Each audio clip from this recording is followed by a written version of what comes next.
احسن قولا ممن دعا الی اللہ وعمل صالحا وقال اننی من المسلمین، اس سے بڑھ کر کس کی بات ہو سکتی ہے جو لوگوں کو اللہ کی طرف بلائے، خود بھی نیک اعمال کرے اور پھر بھی کہ میں عام مسلمانوں سے مسلمان، میں بھی مسلمان ہی ہوں، بہت بڑا پیر فقیر یا کوئی اپنے آپ کو ایکسٹراڈنری نہ ماننا چاہیے۔ اس حدیث میں بھی سیدنا ابو بکر صدیق رضی اللہ تعالیٰ عنہ کی فضیلت کو خود مولا علی نے بیان کیا۔ پھر بخاری مسلم میں جو حدیث ہے سقیفہ بنی ساعدہ والی، جو اختلاف ہوا تھا، اس میں آپ کو پتا ہے سیدنا علی نے بیعت نہیں کی تھی حضرت ابو بکر کی 6 مہینے تک، بخاری مسلم دونوں میں آتا ہے۔ پھر سیدہ فاطمہ بیمار ہو گئی، ان کی تیمارداری کرتے رہے، پھر سیدہ فاطمہ فوت ہو گئی۔ بخاری مسلم کے الفاظ ہیں، حضرت علی نے حضرت فاطمہ کی وفات کے بعد دیکھا کہ لوگوں کا رجحان ان سے کم ہونا شروع ہو گیا۔ جب تک حضرت فاطمہ زندہ تھی تو ظاہر ہے نبی اسلام کا ایک وہ معاملہ تھا، تو پھر انہوں نے حضرت ابوبکر کو پیغام بھیجا کہ آپ میرے گھر آئیں اور اپنے ساتھ کسی کو نہیں لے کے آئیں۔ اس حدیث کو روایت سیدہ عائشہ کرتی ہے اور حدیث بخاری میں بھی ہے، مسلم میں بھی۔ اور اما عائشہ کہتی ہیں کہ سیدنا علی کی یہ خواہش تھی کہ حضرت عمر نہ جائیں کیونکہ ان کے مزاج میں ذرا تیزی تھی۔ تو حضرت ابوبکر حضرت علی کے گھر جانے لگے تو حضرت عمر نے روک لیا، ان کا آپ کو میں اکیلے نہیں جانے دوں۔ ہائے ابو بکر تو پھر ابو بکر ہے نا، انہوں نے کہا اللہ کی قسم نبی کے گھر والوں سے ہمیں کوئی شر کی امید نہیں ہے۔ ان کو تھا کہیں بلا کے ایجنسیوں کے ہاتھوں گرفتاری نہ کروا دیں۔ آج کے دور میں بات کروں تو حضرت بکر اکیلے گئے۔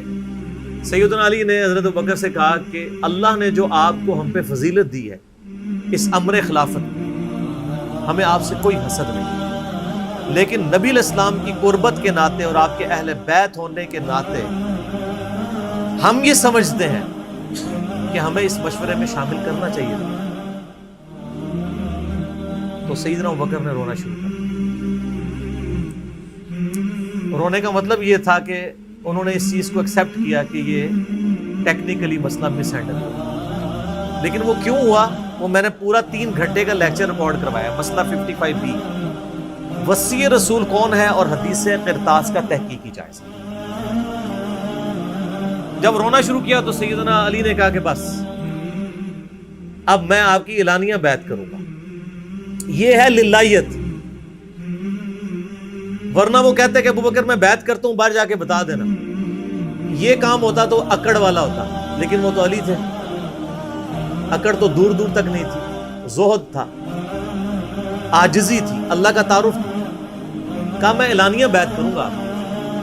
آج کے ہوتے تو کہتے جی باہر جا کے آپ بتا دیں، میں ایک ٹویٹ کر دوں گا پیچھے سے کہ بس ہو گئی ہے ہمارا آپس میں۔ ظہر کے وقت بخاری مسلم کے الفاظ ہیں، سیدنا ابوبکر نماز کے بعد ممبر پہ چڑھے اور حضرت علی کے فضائل بیان کیے اور پھر بیان کیا کہ ان کے بیعت نہ کرنے کی وجہ کیا تھی، اور پھر ممبر سے نیچے اتر آئے۔ پھر حضرت علی ممبر پہ چڑھے اور حضرت ابوبکر کے فضائل بیان کیے اور اپنے بیعت نہ کرنے کی وجوہات بتائیں، اور پھر اعلانیہ بیعت کی، اور حضرت علی ممبر سے اترے تو تمام مسلمان پھر حضرت علی سے خوش ہو گئے کہ انہوں نے اس مسئلے میں قربانی والا معاملہ۔ تو یہ بھی ایک موقع تھا۔ اس میں الفاظ ہیں کہ حضرت ابوبکر کہتے ہیں اللہ کی قسم حضرت علی سے روتے ہوئے کہ مجھے نبی کے گھر والے اپنے گھر والوں سے بڑھ کے عزیز ہیں۔ اور آپ کو مزے کی بات بتاؤں، صحیح بخاری میں ایک کرٹیکل حدیث ہے حسن حسین کے چیپٹر کے اندر، امام بخاری نے ڈالی ہے، وہ امہات المومنین کے چیپٹر میں نہیں ہے، حسن حسین والے چیپٹر میں، کہ حضرت ابوبکر کہتے ہیں کہ رسول اللہ کے قرب کو ان کے اہل بیت کے قرب میں تلاش کرو۔ کون کہہ رہے ہیں؟ حضرت ابوبکر۔ اور اہل بیت سے مراد کون؟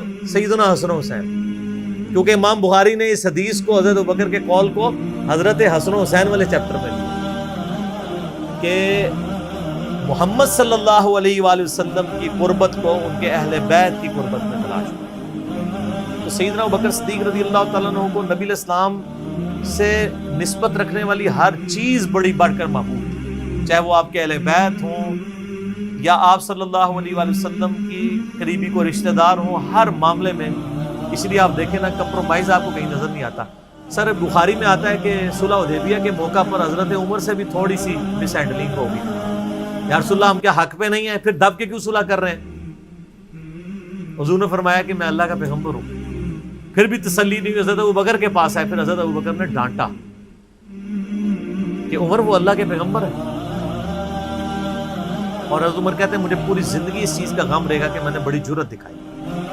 الٹیمیٹلی ثابت ہوا کہ صلح حدیبیہ والا جو معاملہ تھا وہ مسلمانوں کے حق میں شامل ہوا. لیکن حضرت ابوبکر کا آپ ایمان کا لیول دیکھیں کہ وہ سرکمسٹانسز پہ نہیں جاتے تھے. وہ کہتے تھے اللہ کے پیغمبر نے فیصلہ کیا, الٹیمیٹلی اسی میں خیر ہو. ان کا ایمان اس لیول کا تھا کہ وہ عقلی دلائل کو بعد میں رکھتے. اور وہاں پہ بھی آپ کو نظر آیا, اور انہوں نے حضرت عمر کو کہا کہ عمر وہ اللہ کے پیغمبر ہیں, جو فیصلہ کر رہے ہیں وہ ٹھیک ہے. اسی لیے ہر مسئلے میں آپ کو احتیاط کا پہلو نظر آتا ہے. پھر بخاری میں آتا ہے جب مرتدین زکوٰۃ تھے, حضرت عمر جیسے لوگ بھی کہہ رہے تھے اتنے مازوں پہ آپ جنگ نہ کھولیں, پہلے کچھ قبائل مرتد ہو گئے ہیں, رومن امپائر چڑھی دوڑی ہے, پرشین امپائر کے ساتھ ہم نے سارے معاملات شروع کیے ہوئے ہیں, اتنے مازوں پہ ہم کیسے لڑیں گے؟ تو سیدنا ابوبکر نے کیا کہا تھا, اللہ کی قسم کو رسول اللہ کے زمانے میں جانور دیتا تھا اور اس کے ساتھ ایک رسی بھی دیتا تھا, اور اب نہیں دے گا نا میں اس کے خلاف بھی قتال کروں, اکیلا مجھے کرنا پڑے گا. جس طرح نماز اللہ کا حق ہے, اسی طریقے سے زکوٰۃ بھی اللہ کا حق ہے. جو نماز اور زکوٰۃ میں فرق کرے گا میں اس کے خلاف قتال کروں گا. وہ ریٹ آف دی گورنمنٹ کو چیلنج کر رہا ہے. حضرت عمر کے الفاظ ہیں بخاری میں کہ اللہ تعالیٰ نے ابوبکر کا سینہ کھول دیا تھا اس مسئلے میں, اور ابوبکر کی باتیں سن کے ہمارا سینہ بھی کھل گیا. حالانکہ پورے صحابہ ایک طرف کھڑے تھے, ابوبکر ایک طرف کھڑے ہوئے تھے. ان کی جو نبی علیہ السلام سے کمٹمنٹ تھی نا, وہ ان کو ہٹنے نہیں دیتی تھی. صحیح بخاری میں آتا ہے, آپ کو پتہ ہے لشکر اسامہ کے اوپر بڑے بڑے صحابہ نے اعتراض کیا کہ یہ اسامہ تو کل کا بچہ ہے, 15-16 سال کا, اتنے سینئر صحابہ اس کے انڈر لگا دیے ہیں. نبی علیہ السلام نے وفات کی وصیت کی تھی کہ لشکر اسامہ بھیجنا ہے, اور رومن امپائر, کیونکہ انہی کے باپ شہید ہوئے تھے نا, زید ابن حارثہ غزوہ موتا کے اندر. اب جب وفات نبی علیہ السلام کی وفات ہوئی تو پھر لوگوں کو آ کے لوگ مشورے دے رہے ہیں حضرت ابوبکر کو کہ اب تو آپ نے ڈیسیژن کرنا ہے تو اسامہ کو چینج کر دیں. ہائے ہائے, انہوں نے کہا میں اسامہ کو, جس کو نبی علیہ السلام نے امیر مقرر کیا, میں اس کو چینج کروں؟ یہ ہو بھی نہیں سکتا. یہ ان کی کمٹمنٹ کا لیول تھا. تراویح کی جماعت نہیں شروع کرائی, سب کمٹمنٹ کا لیول دیکھیں. وہ نبی علیہ السلام نے نہیں کرائی, میں نے بھی نہیں کرانی. حضرت عمر نے بھی 3 سال نہیں کی, بعد میں کروائی, لیکن اس میں ساتھ ہی انہوں نے, صحیح بخاری میں موجود ہے کہ اس سے افضل یہ ہے کہ جو رات کے آخری پہر میں اٹھ کے گھر میں نماز پڑھ لیں. یہ صرف جواز کیا تھا. لیکن حضرت ابوبکر کی اطاعت کا لیول آپ دیکھیں, انہوں نے تراویح کی جماعت بھی نہیں شروع کروائی کہ نبی علیہ السلام نے نہیں کروائی, میں کیوں کرواؤں؟ بخاری میں الفاظ ہیں, اما عائشہ کہتی ہیں نبی علیہ السلام نے جب وہ ڈانٹ دیا تھا نا اور کہا تھا گھروں میں نماز پڑھو, تو معاملہ اسی طرح ہی رہا. پھر حضرت ابوبکر نے بھی پوری زندگی کسی کو تراویح پہ نہیں ابھارا, سب لوگ اپنی اپنی پڑھتے تھے. حضرت عمر کے بھی 3 سال گزرے. میں آپ کو یہ بتانا چاہ رہا ہوں کہ حضرت ابوبکر کسی معاملے میں رسول اللہ صلی اللہ علیہ وسلم کو کراس نہیں کرتے. میری اپنی زندگی کا نچوڑ ہے, آپ اختلاف بھی کر سکتے ہیں. میں نے علمی دلائل کے ساتھ یہ چیز درن کی ہے کہ خلفائے راشدین میں 2 بندے ایسے ہیں جنہوں نے کسی جگہ ایک رتی برابر بھی رسول اللہ صلی اللہ علیہ وسلم سے ہٹنے کی کوشش نہیں کی. ایک حضرت ابوبکر اور دوسرے حضرت علی. حضرت عمر اور عثمان کی زندگی میں آپ کو کئی واقعات ایسے ملیں گے کہ انہوں نے اجتہاداً کچھ ایسے کام کیے ہیں جو بعد میں ان کو ریورس کرنے پڑے. انہوں نے اپنے اجتہاد سے کیے, ان کا معاملہ اللہ کے سپرد. لیکن حضرت ابوبکر اور حضرت علی جو تھے, یہ 2 پرسنالٹیز ایسی تھیں کہ ان میں جو سنت کو فالو کرنے کی کمٹمنٹ تھی نا, وہ ایسی تھی کہ وہ اپنی عقل کو دوسرے نمبر پہ رکھتے تھے. ابو داؤد میں حدیث نہیں, حضرت علی کہتے ہیں اگر عقل پہ ہی جانا ہوتا نا تو میں پاؤں کے نیچے کا مسا رکھتا موزوں پہ, کیونکہ وہ گندا تو وہ ہوتا ہے ایسا. لیکن سنت کہتی ہے اوپر, کہتا ہوں اوپر پہ. حج تمتع ایون صحیح بخاری میں آتا ہے جب قرآن جمع کرنے کی باری آئی تو کس نے مخالفت کی؟ حضرت ابوبکر نے. میں وہ کام کیوں کروں جو رسول اللہ نے نہیں کیا؟ پھر صحابہ سے ڈیبیٹ ہوئی, الٹیمیٹلی حضرت ابوبکر صدیق قائل ہوئے. ان کا پہلا جواب ہمیشہ ہوتا تھا نا, نبی نے نہیں کیا, نہیں کرنا. اب میرے ساتھ بحث کرو, قائل ہوں گا اور دیکھوں گا کیا رسول اللہ کی منشا اس میں شامل تھی تو میں ایگری کروں گا, ادروائز نہیں. اسی وجہ سے حج تمتع میں پابندی نہیں لگائی. حضرت عمر نے لگائی, بعد میں ریورس کرنی پڑی. حضرت عثمان نے بھی لگائی, پھر ریورس کرنی پڑی. صحیح بخاری میں آتا ہے حضرت علی نے مخالفت کی. لیکن حضرت ابوبکر کی زندگی میں آپ کو سنت کے ساتھ کمٹمنٹ کا یہ لیول ملے گا, کبھی ان کو کوئی ڈیسیژن ریورس نہیں کرنا پڑتا.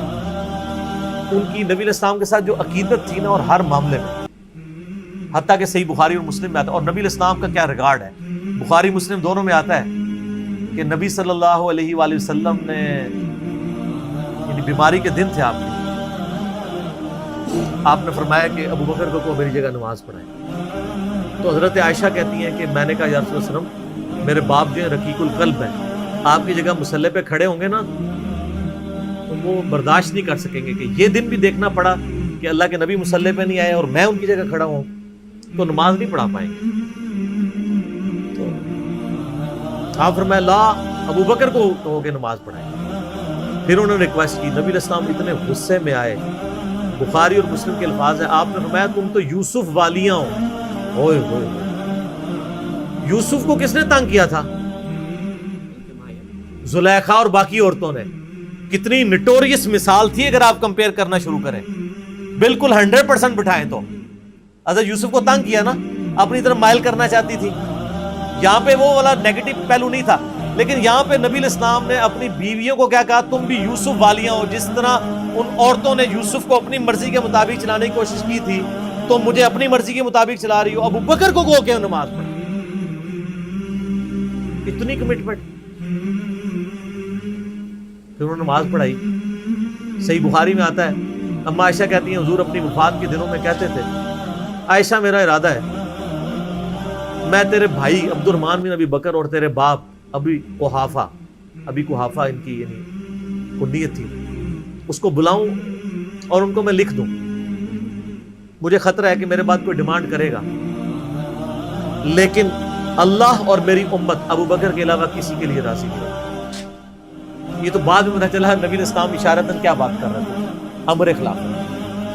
اس حدیث کے تحت میں نے 55B مسئلے میں بتایا کہ نبی علیہ السلام اگر اپنی زندگی میں کسی کو خلیفہ نامزد کرتے تو حضرت ابو بکر کو کر کے جاتے, کیونکہ نبی علیہ السلام بادشاہ نہیں تھے, اللہ کے پیغمبر تھے.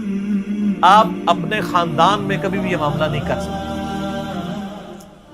اور یہ بات صحابہ کرام کو پتہ تھی. لیکن جب اللہ نے آپ کو گارنٹی دی کہ اللہ اور میری امت ابو بکر کے علاوہ کسی کو راضی نہیں ہوگی, تو پھر نبی علیہ السلام نے اس مسئلے کو ان اٹینڈڈ چھوڑ. بخاری میں ہی آتا ہے, ایک عورت حضور کے پاس آئی اور کہا یا رسول اللہ آپ فوت ہو جائیں اور میں اس کے بعد آؤں اور آپ کو نہ پاؤں, تو فرمایا ابو بکر سے مل لینا میرے بعد. اشارے تو کافی آپ نے چھوڑے ہوئے اس حوالے سے. صحیح بخاری مسلم میں حدیث ہے, نبی علیہ السلام ایک باغ میں بیٹھے تھے, ابو موسیٰ اشعری کہتے ہیں دروازے پہ دستک ہوئی, آپ فرمایا جو کوئی بھی ہے اسے جنت کی بشارت دے دو. کہا دروازہ کھولا سیدنا ابو بکر, میں نے کہا رسول اللہ صلی اللہ علیہ وسلم نے جنت کی بشارت دی. تو انہوں نے کہا تکبیر بلند کی اور اللہ کا شکر ادا کیا, اللہ اکبر کبیرہ والحمدللہ کثیرہ. نبی علیہ السلام کنویں کی منڈیر پہ بیٹھے ہوئے تھے, آپ نے ابو بکر کو اپنی دائیں جانب بٹھا لیا ٹانگیں لٹکا کے. وہ جو پرانے زمانے میں بڑے کنویں ہوتے تھے نا, وہ چھوٹی سی دیوار باہر نکلی. پھر تھوڑی دیر بعد دستک ہوئی, آپ فرمایا اب بھی جو آتا ہے جنت کی بشارت دے. دروازہ کھولا سیدنا عمر, ان کو بشارت دی. انہوں نے بھی پھر اللہ کی حمد اور تکبیر بلند کی. پھر تیسری دفعہ دستک ہوئی, فرمایا اب جو کوئی ہے اسے جنت کی بشارت دو, لیکن ان مصیبتوں اور پریشانیوں کے ساتھ جو اسے آئیں گی. دروازہ کھولا تو سیدنا عثمان, انہوں نے اللہ کی حمد بیان کی اور کہا میں اللہ کی پناہ میں آتا ہوں ان فتنوں سے اور پریشانیوں سے جسے مجھے اس کا سامنا ہے. حضرت عمر کو حضور نے بائیں جانب بٹھا لیا. اب دائیں اور بائیں جگہ ختم ہو گئی تھی, تو حضرت عثمان سامنے آ کے بیٹھ گئے. راوی کہتے ہیں کہ میں نے اس سے یہ رزلٹ نکالا ہے کہ ابو بکر و عمر رسول اللہ کے ساتھ دفن ہوں گے اور حضرت عثمان کی قبر رسول اللہ کے سامنے بنے. سر آج بھی میں حضرت عثمان غنی کی قبر مبارک پہ کئی دفعہ حاضر ہوں, ایگزیکٹ روضہ شریف کی سیدھ میں قدموں کی جانب, اور ابو بکر عمر ساتھ. قبر رسول پہ میری حاضری والا لیکچر بھی ہے, میں نے باقاعدہ اس میں نقشہ بتایا ہے کہ کس طریقے سے قبریں ہیں. یہ بہت بڑی فضیلت ہے کہ سیدنا ابو بکر عمر نبی علیہ السلام کے ساتھ دفن ہوئے اس جنت کے ٹکڑے میں, جو بخاری میں حدیث ہے میرے گھر سے میرے ممبر تک جنت کے ٹکڑوں میں سے ایک ٹکڑا ہے. اور امام بخاری نے باب باندھا ہے قبر رسول سے ممبر رسول جنت کا ٹکڑا ہے.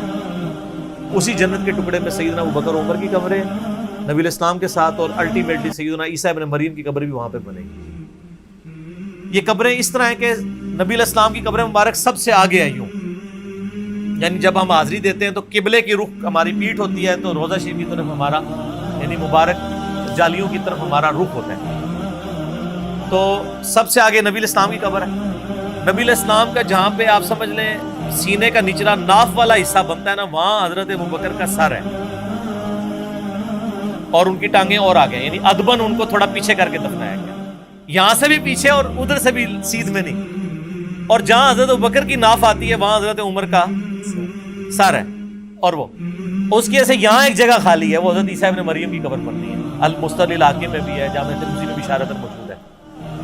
تو یہ قبریں ہیں، 7 دفن ہیں۔